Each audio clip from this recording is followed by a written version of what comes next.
बरारी क्षेत्र स्थित एक निजी विद्यालय में आयोजित हुए बृहद मजदूर एवं किसान सम्मेलन में सपा के वरिष्ठ नेता महेश चंद्र शर्मा उर्फ गोल्डी भैया भी शामिल हुए, जहां उन्होंने मजदूरों एवं किसानों की आवाज को बुलंद किया।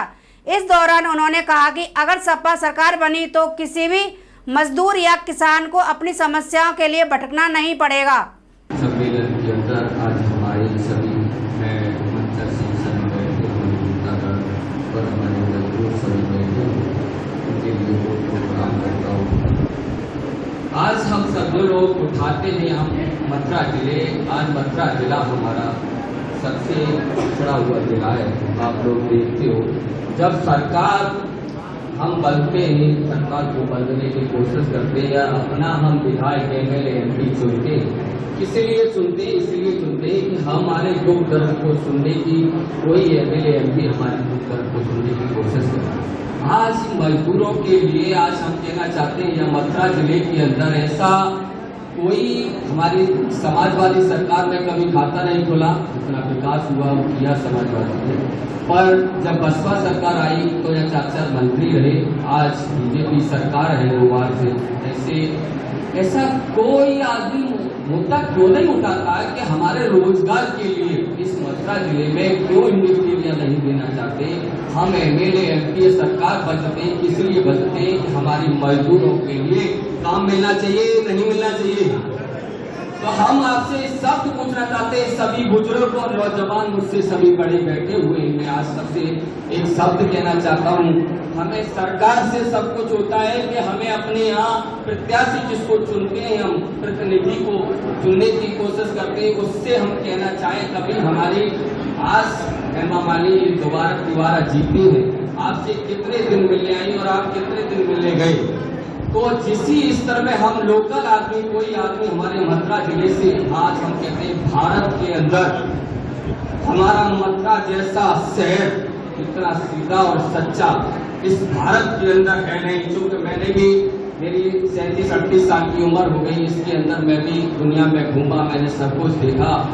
यहाँ हमारे मथुरा जिले के अंदर कहीं से भी कोई बाहर का आ जाए तो उसे हम लोग जिता करके उसे अपना बना करके भेजते हैं, प्रदेश के अंदर भी भेजते हैं और स्टेट के अंदर भी भेजते हैं। आज हमारी दुख दर्द सुनने की कोई कोशिश नहीं करता।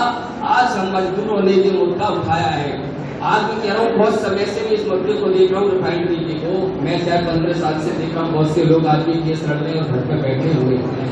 कभी किसी ने कि सरकार सपा की भी रही, बसपा की भी रही, कांग्रेस की भी रही, कभी इस केस को आगे बढ़ने की कोशिश क्यों नहीं हुई। आज विधानसभा के अंदर हमारे यहाँ से मथुरा से 5 विधायक और जिला पंचायत अध्यक्ष भी है, जिला अध्यक्ष भी है, MLC भी है और मेयर भी है। आप किसी के पास इस लेटर को ले जा करके पहुंचाया और कभी विधानसभा के अंदर इसका कभी शब्द नहीं उठा होगा, क्योंकि न पहुंचाए और न शब्द उठेगा। और हम और आप मिल करके लड़ते हैं और हमारे दुख दर्द को सुनने के लिए कोई नेता तैयार नहीं है। मैं आपसे सबसे निवेदन करना चाहता हूँ, सब बुजुर्ग और भाई बहन बैठे हुए, एक बार सरकार को बदलो और हम तुम्हारे साथ हैं और इस लेटर को हमको दो, एकता मजदूर की को हम माननीय राष्ट्रीय अध्यक्ष श्री अखिलेश यादव जी के बीच में विधानसभा में भी पहुंचाएंगे इसको और हम केंद्र में भी पहुंचाने की कोशिश करेंगे। तो जो आज ये आगे बढ़ने की कोशिश हो कि जो मजदूर आज दुखी है देश के अंदर, मजदूर और किसान,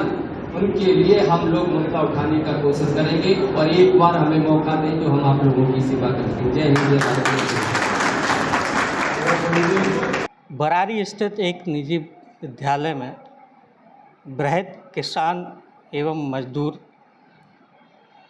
एकता सम्मेलन में सपा के संभावित प्रत्याशी गोवर्धन विधानसभा से महेश शर्मा उर्फ गोल्डी भैया ने शिरकत की और वहाँ पर सम्मेलन के दौरान मजदूरों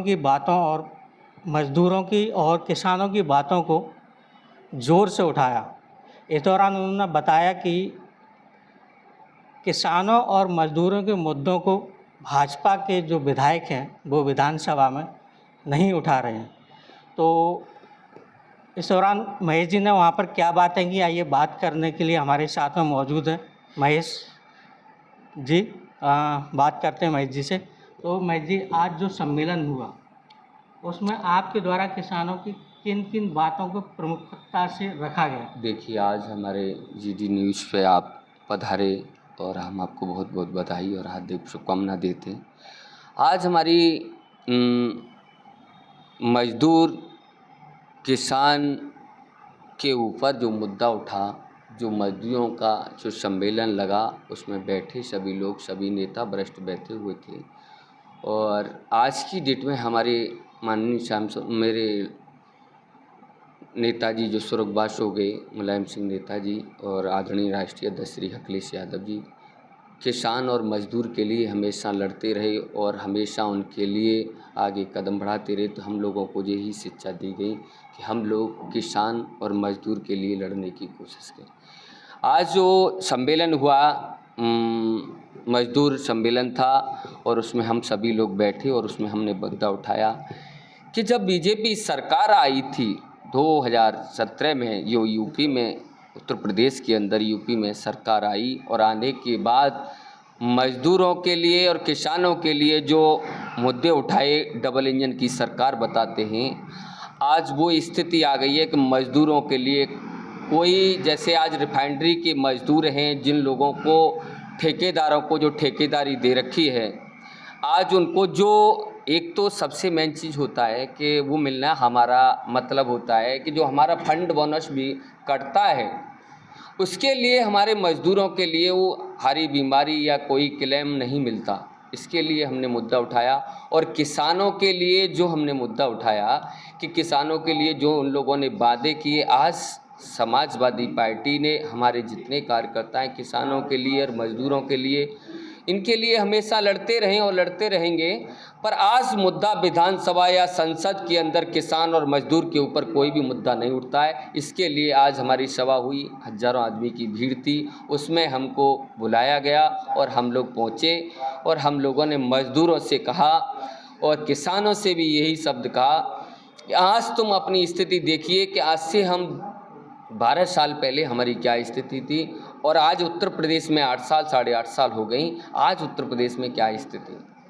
लेकिन भाजपा तो अपने आप को किसानों का हितैषी बताती है, तो आप कैसे कह सकते हैं कि भाजपा किसानों की ओर नहीं देख रही है? आप इस बात को आपने कहा कि भाजपा किसानों की हितैषी बताती है और आपने भी वो देखा, 2021 में हमने मुद्दा उठाए थे, 700 किसान मारे गए थे। उस टाइम भाजपा कहाँ थी? जब उन्होंने मुद्दा उठाया, किसान यूनियन के अध्यक्ष राकेश टिकैत भी थे और लोकदल, जब लोकदल हमारी समाजवादी पार्टी में गठबंधन था, उस टाइम पे किसानों के लिए मुद्दा उठाते थे और किसानों के जो मुद्दा उठाते थे लोकदल, आज लोकदल सब जो बीजेपी में पैक्ट हो गया और वो बीजेपी में चलेगी, तो आज किसानों के लिए कोई बोलने की इच्छा ही नहीं कर रहा है। नहीं, ऐसा कैसे कह सकते हैं? जबकि आरएलडी की तो पहचान ही किसान थे, तो आप ये कैसे कह सकते हैं कि आरएलडी विधानसभा में मुद्दे नहीं उठा रही है? कहाँ उठाए बताइए आप। आज केंद्र में हमारे माननीय राष्ट्रीय अध्यक्ष श्री अखिलेश यादव जी ने केंद्र में राज्यसभा सांसद हमारे राष्ट्रीय अध्यक्ष श्री अखिलेश यादव जी ने बनाया जयंत चौधरी जी को। कोई मुद्दा क्यों उठाएंगे जब जो सरकार कभी भी मजदूरों की, किसानों की नहीं रही है, तो ये सरकार में, वो उसी सरकार में लोकदल पहुंच गया, तो ये कहाँ सुनेंगे, ये क्या मुद्दा उठाएंगे? आज तक मैं आपसे पूछना चाहता हूँ, कहीं कोई मुद्दा आज तक, मैं बड़े बोल तो नहीं बोल सकता, आप सभी लोग बैठे हैं, हमारे किसानों के लिए और मजदूरों के लिए कोई भी एकता, और किसी विधानसभा या संसद में मजदूरों के लिए और किसानों के लिए हमारे माननीय राष्ट्रीय अध्यक्ष श्री अखिलेश यादव और शिवपाल चाचा ने और हमारे माता प्रसाद पांडे जो आज विपक्षी पदाधिकारी बनाए, हमारे माननीय राष्ट्रीय अध्यक्ष श्री अखिलेश यादव जी ने, उन लोगों ने मुद्दा उठाया किसानों का और मजदूरों का। आज तक का रिकॉर्ड बीजेपी ने, मुझे ये चीज़ बता दीजिए, आज हमारे ज़िले के अंदर 5 तहसील हैं, एक भी तहसील में जिनमें गराब पड़ा है, जब पानी आया है, ओले बरसे हैं, वहाँ मैं ये दावा कर सकता हूँ, माठ क्षेत्र सही या हमारा गोवर्धन क्षेत्र सही या बलदेव क्षेत्र सही या मथुरा से कुछ लोग खेत लगते हैं, उन लोगों को आज तक किसानों को कुछ नहीं मिला है। आज किसान सब कुछ देख चुका है कि हमारे देश, हमारे ज़िले के अंदर जो माननीय मंत्री जी लक्ष्मीनारायण जी हैं, वहाँ छाता के अंदर वहाँ सबको जिनको मिल रहा है भाई उनको मिला होगा, पर हमारी 5 तहसीलों के अंदर कोई किसान के लिए और मजदूर के लिए कोई ऐसा ये नहीं दिया कि इनके लिए, मजदूर और किसानों के लिए, कि इनको राहत दी जाए, इनका दुख दर्द सुना जाए, कभी ऐसा नहीं।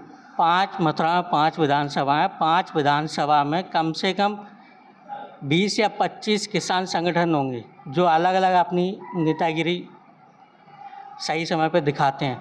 तो जब इतने संगठन होने के बावजूद भी और आरएलडी जिसकी पहचानी किसान रहे हैं, तो वो इस समय भाजपा के साथ में भी है। जब भाजपा के साथ हैं तो ये किसान संगठनों की बात को क्यों नहीं सुनी जा रही? फिर देखो, वो भाजपा में जब लोकदल महारे जैन चौधरी पहुंच गए भाजपा में, वो भाजपा जिसको लेती है उसको दबा देती है, उसको बोलने का मौका नहीं देती। आज भी आपने कहा हमारे किसान यूनियन के जो अध्यक्ष हैं, जो किसान यूनियन के जो पदाधिकारी हैं, उन लोगों ने मुद्दा उठाया, उन पर लाठीचार्ज नहीं हुई? नहीं, वो भी बदतमीज। अगर इतने सारे संगठन हैं, इतने सारे संगठन होने के बाद में भी वो अपना काम क्यों नहीं करवा पा रहे हैं? अगर वो नहीं करवा पा रहे हैं तो ये जो धरना प्रदर्शन होते हैं या कि ये क्या सिर्फ महज एक दिखावा है? नहीं, दिखावा नहीं, वो भाई एक और चीज़ आप समझ रहे हो, जब जो वो कहते हैं डबल इंजन की सरकार, कोई भी इस पार्टी के अंदर आज केंद्र में और राज्य में प्रदेश में बैठी हुई है, उसके लिए कोई बोलने की कोशिश करता है, उस पर कभी भी आपने देखा है तो लाठीचार्ज या केस लगे होंगे, सुनवाई किसी की नहीं होती। आज आप एक और चीज़ आपने देखा, जब बीजेपी के अंदर जो लोग, जो पार्टी के जो शुभचिंतक हैं और वर्तमान में और पद को भी लेके बैठे हुए हैं, उनकी कोई सुनवाई नहीं कर रहा है, तो इन किसान यूनियन के जो पदाधिकारी हैं और हमारी पार्टी भी समाजवादी पार्टी के सभी लोग हैं, आपने अभी ये देखा किसान यूनियन के हमारे माने जाते हैं राकेश टिकैत जी, उनकी पगड़ी भी उछाड़ दी, तो ये कौन सा है? ये अच्छा है? मैं आपसे पूछना चाहता हूँ, कभी कमज़ोर आदमी की आज तक, मैं तो नहीं, ज़्यादा उम्र तो नहीं हुई है, इतना नॉलेज मुझे भी नहीं था, पर आज मैं कहना चाहता हूँ, मैंने छोटी सी ज़िंदगी में कांग्रेस भी देखी और बसपा भी देखी, सपा भी देखी। मैंने इतना अत्याचार जो बीजेपी सरकार में जो आदमी अपने देश के ऊपर बोलना चाहे उसे बोलने का मौका नहीं दिया, उस पर लाठीचार्ज कराया, केस लगवाए, उसे जेल भिजवाया।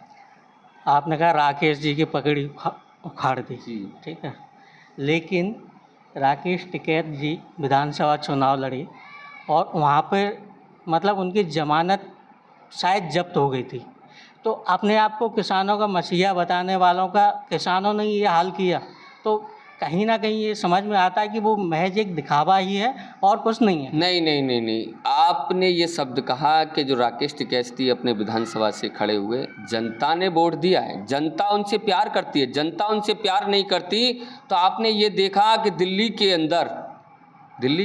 अंदर जब वो गए तो एक धरना जो शांति से चल रहा था वहाँ पर उन्होंने हंगामा करवा दिया। नहीं, उन्होंने कभी हंगामा नहीं कराया। किसान नाम तो उन्हीं का आया था। गलत नहीं, ऐसे कैसे आप कह सकते हैं कि मतलब तो आप कोई भी किसी को कैसे फंसा देगा? फंसाया, जनता ने हमेशा वोट दिए राकेश टिकैत जी को और सभी पार्टियों, समाजवादी पार्टी को भी वोट दिए थे, बेईमानी से हराए थे। आज मैं कहना चाहता हूँ, आज बीजेपी सरकार इतना अपने ऊपर गर्व करती है। कैसे कह सकते हैं कि बेईमानी से हराए थे? मैं बता रहा हूँ आपको, आज बीजेपी सरकार इतना गर्व करती है कि हम चुनाव जीत सकते हैं अपने दम पे, हमने जो काम किए। मैं कहता हूँ आप बैलेट पेपर से चुनाव करा दीजिए, तो क्यों नहीं कराते हैं?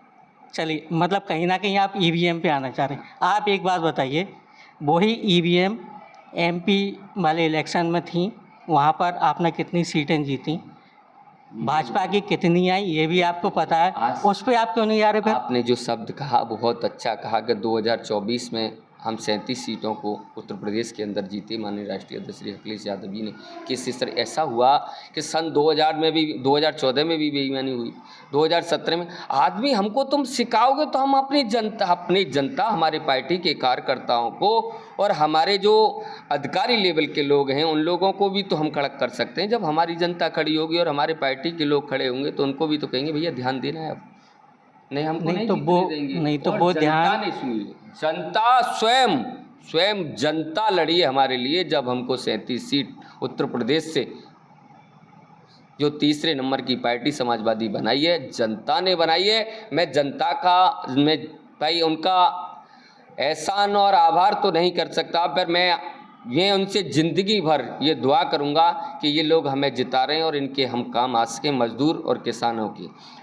किसान की बात कर रहे हैं हम, और किसान की बात करते करते देखिए मैं आपको बता दूं कि यूपी के सीएम योगी जी बहुत अच्छे से किसानों का मुद्दा उठाते हैं और हर समय कहते हैं कि वो किसानों के लिए कर रहे हैं, किसानों के लिए काम कर। आप कह रहे हैं कि कुछ नहीं कर रहे? नहीं, मुझे ये बता दीजिए, हमारे उत्तर प्रदेश के योगी आदित्यनाथ मुख्यमंत्री जी हैं, उन्होंने ऐसा क्या काम किया है किसान और मजदूर के लिए, उसकी गिनती कराइए कि ये काम हमने कर दिया है। मैं आज आपसे भी पूछना चाहता हूँ, किसान के लिए ऐसा ही काम होता या मजदूर के लिए ऐसा काम होता तो आज बेरोजगारी के चक्कर में जो मजदूर आज अपनी स्थिति, बच्चों को न पढ़ा पा रहे, न खा सकते, न कहीं जा सकते हैं, क्या दिया है? मैं पूछना चाहता हूँ। मैं आज मजदूर और किसान इतना मजबूर है, वोट काटता है, इन पे लाठी चार्ज भी की गई हैं, जब किसानों ने यहाँ धरना दिए गए हैं। जब मैं आपसे ये पूछना चाहता हूँ, जब किसान जब आता है जब मंडी के अंदर, तो मैं ये पूछना चाहता हूँ, तुम्हारे अडानी अंबानी ही माल खरीदेंगे कि अन्य आदमी भी नहीं खरीद सकता? अब तो यूपी की बिजली जो है वो भी यूपी की सरकार अडानी से खरीदने वाली है। सब कुछ खरीदेंगे, क्योंकि इनको मतलब ही हर आपने एक जैसे अंग्रेजों ने अपने सिस्टम में काम रखा था, आज वो अपने सेठों के स्तर में रखना चाहेंगे। ये तो पहले से ही चलता है। बीजेपी सरकार का इतिहास देख लीजिए, बीजेपी सरकार का इतिहास। जब हमारे माननीय जो स्वर्गवास हो चुके हैं अटल बिहारी वाजपेयी जी, जब हमारे एक प्रधानमंत्री हुए थे, उनका ऐसा ही कुछ नाम था, उन्होंने भी ये मुद्दा उठाया था उनके ऊपर कि भाई आप तानाशाही थे, जिस स्तर से तुम किसी को सुनने नहीं देते हो और हिटलरशाही से आप सरकार चलाना चाहते हो, वही हिटलरशाही इन्होंने चलाई है। बीजेपी सरकार जब जब आई है, आप इतिहास देख लेना, मजदूरों का और किसानों का कभी सुनवाई नहीं हुई। हमेशा बड़े लोग, जो सेठ लोग, इनके अडानी अंबानी जैसे लोग हैं, उन लोगों के लिए। आज मैं एक और चीज़ कहना चाहता हूँ आप सभी से, हमारे भारत के अंदर जितना कर्ज माफ़ होता है और जितना कर्ज लेके भाजते हैं, आपको पता है कहाँ के लोग भाजते हैं? सब भारत के ही हैं। और कहाँ भारत के नहीं, गुजरात के लेके जाते हैं। क्या बात? गुजरात भी भारत में ही नहीं, भारत में है। हमारा कभी एक इतिहास उठा के देख लो, मैं बड़े बोल नहीं बोल सकता आपसे, इसको इतिहास को उठा के देख लीजिए। हम ये चीज़ बच्चापन से देखते हैं, 37-38 साल की उम्र हो गई। जितना पैसा गुजरात के सेठों ने मारा है, और गुजरात के ही प्रधानमंत्री जी, गृह मंत्री जी और मुख्यमंत्री भी रहे हमारे प्रधानमंत्री। आज जो सम्मेलन हुआ उसमें आपने अपने संबोधन में एक बात कही कि मथुरा के विधायक या सांसद कोई भी उनके पास में अपनी समस्या लेके जाता है तो वो लेटर लिखते हैं, लेटर वो शायद यहीं रख लेते हैं, वो मुद्दा विधानसभा या संसद में नहीं उठाया जाता। ये हमने कहा, देखिए आज आपने यही शब्द, मैंने वहाँ बैठे हुए सभी लोगों के बीच में ये शब्द कहा कि आज हम जनता क्यों जिताती है। भाई हमारा ज़िले के अंदर हमने ये मुद्दा उठाया, हमारे ज़िले के अंदर ऐसा कोई इंडस्ट्री एरिया नहीं दी, रोज़गार नहीं दिया। हमने इन शब्दों से कहा कि हेमा मालिनी जी तीसरी बार जीती हैं, और हमारे मजदूर और किसान जब जब इनके पास पहुँचे हैं तो इन्होंने कभी किसानों से कभी इन्होंने लेटर दिया, और हमने उनसे भी कहा कि हमें एक बार मौका देने की कोशिश करिए कि हम आज तक आपने बस भाई 2007 में यहाँ बस हमारी समाजवादी सरकार कभी आई जरूर है, पर यहाँ से कभी सीट नहीं निकली मथुरा जी। तो आप कह रहे हैं कि कोई मुद्दा नहीं उठाया। मथुरा के भाजपा के विधायक पूरन प्रकाश, जिन्होंने स्कॉलरशिप का मुद्दा उठाया था, और उसके बाद में स्कूलों का, कॉलेजों का क्या हाल हुआ वो भी आप जानते हैं। नहीं, उन्होंने उठाया तो किसी में सफलता मिली? अरे आप देखिए कितने सारे कॉलेज बंद हो गए, कितने पर जांच चल रही है, कितने जिन पर कार्रवाई हो रही है। बात सुनिए आप जी, मुझे एक गिनती करा के दिखाइए भाई। मथुरा में 25 से ज़्यादा कॉलेज हैं जिन पर कार्रवाई हो रही है। कोई कार्रवाई नहीं हुई है। आप मजदूरों को, जो मजदूर अपने बच्चों, मैं अभी मजदूरों पे जा ही नहीं रहा हूँ, मैं तो सिर्फ सवाल उठाने वाली बात पे बात कर उठाने रहा पे हूँ। ही कहना चाह रहा हूँ। मजदूरों के लिए, मजदूरों ने किताबों के ऊपर, जो मैं आपसे पूछना चाहता हूँ कि जिस स्कूल में हम बच्चे को पढ़ाना चाहते हैं और स्कूल वाला कह दे कि इस प्रिंटिंग मशीन से और इस दुकान से स्कूल की ड्रेस आनी है या किताब आनी है, उसी से आएगी, क्यों? इसका कारण क्या है? पहले हम लोग भी पढ़े, हमारा दूसरा भाई तैयार होता था तो हाई स्कूल तक के कागज जो किताब थी वो हमारा भाई दूसरा पढ़ता था। आज हम कक्षा LKG के लेकर के हम किसी भी एक दूसरा बच्चा उसमें पढ़ नहीं सकता, दूसरा बच्चा उस ड्रेस को नहीं पहन सकता। आप किसान की बात कर रहे हैं, भाजपा किसान को किसान सम्मान निधि के रूप में पैसे दे रही है। क्या इसको, ये तो एक आदमी को फंसाना, कभी किसान नहीं लेना चाह रहा है। किसान मांग रहा है कि हमें, खूब ले रहे हैं, बहुत नहीं से ले रहे। किसान हैं जो जब खूब ले रहे आप हैं। इनकम टैक्स जो भर रहे हैं वो भी किसान ले रहे हैं। मुझे एक चीज़ बता दीजिए, मैं भी इनकम टैक्स भर रहा हूँ, मेरे भी किसान की औलाद हूँ, मुझे तो आज तक नहीं मिला। तो आपकी भी आ रही है क्या? नहीं आ रही। तो आपकी क्यों नहीं आ रही? आपने अप्लाई नहीं किया होगा। क्यों नहीं किया? अप्लाई किया 4 दिन, भैया गए 4 दिन। पिताजी मेरे 96 साल के हैं, वो कहाँ जाएंगे, मुझे कहाँ भेजूँ? भैया गए और हमने अप्लाई की है, कोई सुनवाई नहीं हुआ। मैं कैसे मान जाऊँ? जिन लोगों की आ रही है, जो बीजेपी के अंधभक्त हैं, मैं कहना चाह रहा हूँ, जो दिखा रहे हैं, ऐसा कुछ नहीं है। हम कहना चाहते हैं, हम भी तो किसान की औलाद हैं, और भी तो किसान है। जब मैं क्षेत्र के अंदर जा रहा हूँ, जिस क्षेत्र के अंदर वो भी तो किसान हैं, उनकी भी नहीं आ रही है। मैं आपको बता दूं, 70% आ रही हो, मैं लिख के दिलवा सकता हूं। 70% उनकी निधि आ रही हो तो खुद गड़वा देना, मैं चैलेंज देता हूं आपको। बीजेपी केवल अपने किसान को समय पे पानी मिल रहा है, लाइट का बिल नहीं भरना पड़ रहा उसको। कौन कह रहा है? मैं बता रहा हूँ, दिखाइए। उसके बाद में कहाँ है? उनका कर्ज माफ हो रहा है। आप कह रहे हैं भाजपा कुछ नहीं कर रही है। कर्ज माफ किया? कहाँ कर्ज माफ किया? कहाँ पानी मिला किसान को? क्या बिजली का बिल माफ किया गया किसान के लिए? उसका इतिहास दिखाइए। आपकी सरकार ने कितना किया था? हमारी की सरकार ने तो हमारी सरकार ने जब आप हमारी सरकार ने, आप कहना चाहते तो हमारी सरकार ने, माननीय राष्ट्रीय अध्यक्ष श्री अखिलेश यादव जी जिस टाइम पे सरकार बनी तो आपासी खत्म हमारी माननीय राष्ट्रीय अध्यक्ष श्री अखिलेश यादव जी ने की। आप कह रहे हो हमारी सरकार ने तो किसानों के लिए बहुत कुछ किया है। शायद कागजों में नहीं, खुले में। किसान से कहलवा दीजिए। मैं कहता हूँ इस बात को, किसान नहीं के कि आपासी किसने खत्म की? माननीय राष्ट्रीय अध्यक्ष श्री अखिलेश यादव जी ने खत्म की। 15 किसान तो मैं भी इकट्ठे कर दूंगा जो कहते हैं कि मुझे सब्सिडी किसान सम्मान निधि मिल रही है, मेरा लाइट का बिल माफ हो रहा है, मेरे खेत में ट्यूबवेल में 24 घंटे पानी आ रहा है और लाइट आ रही है। आप पार्टी के लोगों को इकट्ठा करो, कर देना। हम और आप एक दिन, मैं किसी भी पार्टी के किसी भी सदस्य को इकट्ठा नहीं करूंगा। मैं भी कल गांव में चला जाऊंगा, 15 किसान ढूंढ के मैं भी आपके सामने ले आऊंगा। मेरी बात सुनिए, मैं आपसे एक शब्द कहना चाहता हूँ। हम और आप चलते हैं 2-4 गाँव में, एक दिन का प्रोग्राम बना लेते हैं और गाँव में कोई किसी का नहीं होगा, उनसे हम पूछेंगे कि हम जो आज अभी आपासी आती थी वो किसने खत्म की? आज के सम्मेलन पे बात करते हैं। आज जो सम्मेलन हुआ, और मैं आपसे आपकी खैर बात काट के एक शब्द भी रखना चाहता हूँ। आप 2012 से लेके 2017 तक समाजवादी सरकार रही, उस टाइम के मजदूरों को और किसानों से पूछना, और उस टाइम से 2012 से 2017 से क्रिमिनलों को देखना कि हमारे कितने क्रिमिनल हुए हैं और कितने हमारे केस। आज हम पूछना चाहते हैं 2017 से और अब तक, जब आपकी सरकार ने इतना ही अच्छा काम किया था तो 2017 में एकदम से बैकफुट पे क्यों आ गई? आपने ये बात कहा, ऐसा है कभी जनता को, जब हमारी समाजवादी पार्टी बीजेपी सरकार नहीं आई और नरेंद्र मोदी जी का एक सिस्टम था कि 15-15 लाख रुपए हम सभी को देंगे, गरीबों के लिए देंगे। आदमी, लोग तो आप जानते हो कि लोग तो बहुत बुरा होता है। 15 लाख रुपए किस हर आदमी के खाते में पहुंच रहे थे, तो आदमी ने कही 15 लाख रुपए हमारे देश के प्रधानमंत्री जी दे रहे हैं, तो चलो अब क्या अखिलेश जी को हटाओ। तो उन्होंने अखिलेश जी को हटाया, कोई दिक्कत नहीं। आज जनता क्यों बुला रही है अखिलेश जी को? आज के 37 सीट मैं आपसे, आपने शब्द का, तो आज 37 सीट जो अयोध्या के ऊपर इन्होंने मुद्दा उठाया, अयोध्या में तिहारे नहीं है।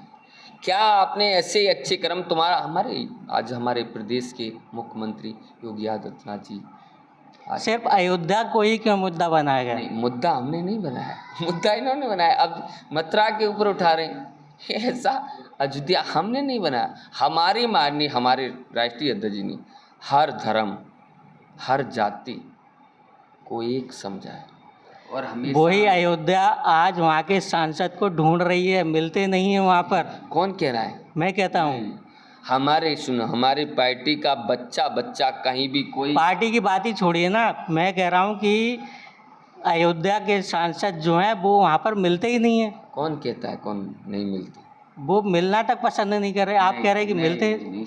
ये वो तो मैं बात आपसे कर रहा हूँ, आपने विधानसभा की कर रहा हूँ, आप अयोध्या पे ले गए। विधानसभा के आपने जो शब्द कहा ना कि सांसद नहीं मिले, हमारे माननीय राष्ट्रीय अध्यक्ष जी पे पहुंच रहे हैं 8वें दिन 10वें दिन 15वें दिन। क्यों पहुंच रहे हैं? वो जनता से केवल प्रेम है उन्हें, किसान मजदूर को एक करना चाहते हैं। कभी वो अलग नहीं सोचते हैं कि मैं आज इस पहली बार मुख्यमंत्री बना तो आज मुझमें मुख्यमंत्री बनाया किसने? इस जनता ने बनाया। उस जनता के दुख दर्द को सुनना चाहते हैं किसान और मजदूर के लिए। फिर किसानों के लिए नई कोई योजना आएगी, फिर किसान भटक जाएंगे, फिर आप खाली हाथ रह जाओगे। नहीं, देखिए आज किसान सब कुछ समझ चुका है। अब किसान इस जगह पर नहीं जाएगा। किसान अब की सरकार को प्रदेश से सरकार हटाएगा और केंद्र से भी सरकार हटाएगा। ये भी आज जो सम्मेलन में जो आपने आज भी सरकार, मेरी बात सुनिए, आज भी केंद्र में सरकार बीजेपी की नहीं है। डिसीजन तो सारे मोदी जी कर रहे हैं। आज भी सरकार बीजेपी की नहीं, आज भी गठबंधन है। अब हमारी पार्टी और हमारे इंडिया गठबंधन और एनडीए गठबंधन में देखिए 38 पार्टी हैं और इंडिया गठबंधन में कोई पार्टी नहीं। अपनी अपनी मजबूती से सब लोग लड़े और सब लोग जीते, जनता ने दिया। जो आज नीतीश जी हैं, हमारे बिहार के मुख्यमंत्री जी हैं, उन्होंने ही तो ये इंडिया गठबंधन बनाया और वो ही छोड़ के चले गए। हमारे जयंत चौधरी जी, नीतीश जी की तो हम बात ही नहीं करेंगे। सुनिए, जयंत चौधरी जी के ऊपर लेके आता हूँ। आपको ये पता होगा जिस टाइम पे नीतीश जी बिहार में तेजस्वी के संग सरकार बनाई थी तो उन्होंने हमारे गृह मंत्री अमित शाह जी ने क्या शब्द कहा था कि नीतीश जी को कभी नहीं लूंगा। हम वो आप छोड़ दीजिए उनको, वो किसी लेंगे किसी नहीं लेंगे, वो हम सब आप भी जानते हैं, हम भी जानते हैं। क्यों? लेकिन मैं कह नहीं सकता हूँ, आप कह सकते हैं। इनकी जवाब भाई, जो गृह मंत्री प्रधानमंत्री जी, राजनीति में किसी की जवान नहीं, किसी का कोई धर्म नहीं। क्यों नहीं है? अरे तुम इतने सक्षम होते सोते फिर क्यों लिए? आपको वापस नहीं? राजनीति है ये, राजनीति में कुछ भी हो सकता है, ये आप भी जानते हैं। आप एक और चीज सुनिए, आज मैं आपसे एक शब्द और कहना चाहता हूँ। किसी भी आदमी को आज जयंत चौधरी जी को आपने देखा 2014 में जब सरकार में एक सीट नहीं आई, जयंत चौधरी जी की लोकदल की एक सीट नहीं आई, जिनके जो हम दो प्रधानमंत्री मानते हैं, जो हमने सुना है और पढ़ा है जो कुछ, एक लाल बहादुर शास्त्री। आप मेरी बात समझिए, मैं एक शब्द कहना चाहता हूँ, मेरी बात समझिए। लाल बहादुर शास्त्री और किसानों की मसीहा, मजदूरों की मसीहा चौधरी चरण सिंह जी। जब 2014 में सरकार, उनकी एक भी सीट नहीं आई, बीजेपी की सरकार बनी, तो उनका घर से सामान बाहर फेंका गया।